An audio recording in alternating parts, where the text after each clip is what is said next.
Miss হবে না আপনার পছন্দের টিভি শো। দেখুন জি5 অ্যাপে একদম ফ্রি। আগের জন্মে তুই আবার মা ছিলি রে শ্যামলী মা। চুপ, চোখ বন্ধ করো।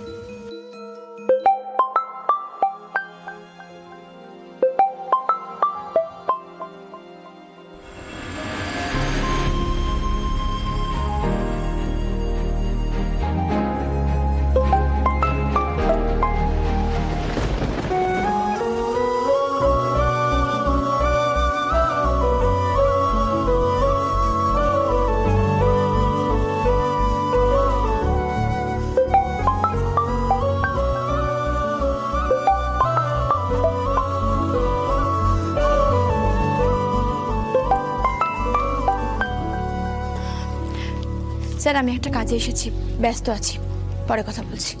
শ্যামলী, ফোনটা রাখবেন না। আমি ঠাম্বির কাছ থেকে শুনেছি যে আপনি কাকার ওখানে গেছেন। একবার বলে তো যাবেন, সব ঠিক আছে তো ওখানে? ঠিক আছে।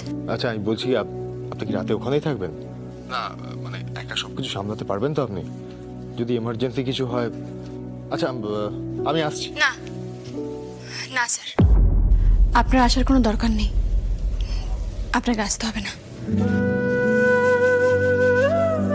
যে মানুষের কথার উপর ভরসা করে সত্যি মিথ্যে বিচার করতে পারে না, সেই মানুষের জন্য আপনাকে এতটা কষ্ট করে এই রাত্রিবেলা আসতে হবে না। আমি আপনার একটা কথা শুনতে বাধ্য নই, আমি আসছি এক্ষুনি। আপনাকে আমার মাথার দিব্যি, আপনি আসবেন না, একদম আসবেন না। আপনি কি বলছেন আপনি জানেন? ঠিকই বলছি স্যার, আপনার কোনো সাহায্যের দরকার নেই আমার। যার দরকার আপনি তাকে সাহায্য করুন। আমি এখন রাখছি। শ্যামলী একজন পরিচিত মানুষ অসুস্থ, কাকাকে আমিও কিন্তু চিনি। আমি সেখান থেকে সাহায্য করতে চাইছি। আপনি কন্টিনিউয়াসলি ইগো দেখিয়ে যাচ্ছেন, ইগোর কারণে আমাকে বারণ করছেন কেন? আমি তো বলছি স্যার, আমার বা আমার কোনো বিষয়ের আপনাকে সাহায্য করতে হবে না, আমারটা আমি সামলে নেব।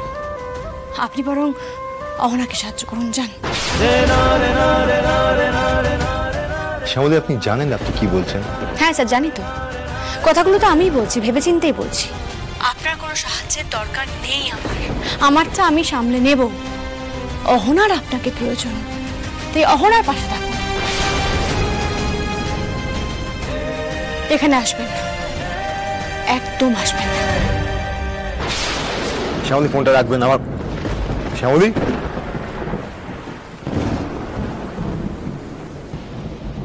সব আমার ফল্ট, সব আমার ফল্ট। কেনই বা এত জেদ করছেন শ্যামলী আপনি? আমি বুঝতে পারছি না। মহেশ্বর, স্যার যেটাকে আমার জেদ ভাবছেন সেটা তো আমার আত্মসম্মান। মহেশ্বর স্যার এত কিছু বললেন, তবু একবার বললেন না যে অহনার পাশে আমি নেই, অহনার সঙ্গে আমার কোনো সম্পর্ক নেই, সেটা একবারও বললেন না।